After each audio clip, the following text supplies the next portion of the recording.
जी जनाब, ए जरा चेक करो ये बाबा जी, ए जरा इन्होंने कपड़े चेक करो जरा इन्होंने कि भुफी का वरी का सूट पा के आ गए। अगों भावें उन्हें किसी शादी से जाना हो तो पा के टुरे फिरते हैं, महफल च आके बह गए हैं। तो इस तरह करके जनाब थले बैठे लोग सुभान अल्लाह कही जा रहे। मैंने तो किसी गल की समझ नहीं आ रही। ए वीडियो वेखो जरा, फिर तुम मैं दसना।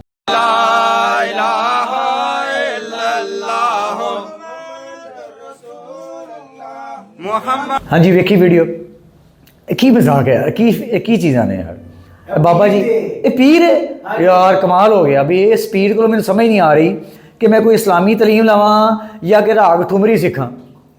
मतलब की सीखा है? ये कपड़े चेक करो, ये किस तरह का पीर है, किस तरह के कपड़े पाई फिरदा औरतां वाले।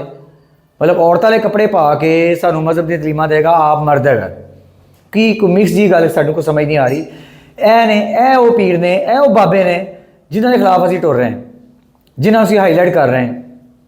अल्लाह के औलिया कराम, अल्लाह के वली लोग, अल्लाह के दोस्त वो होर ने, वो तो बड़े मोतबर, बड़े बजुर्ग, बड़े अच्छे काम करने वाले लोग। ये लोग जिन्होंने अपने हुलिये बिगाड़ लए और थले तुफ उन्होंने लोगों के बैठे सुभान अल्लाह कह रहे हैं।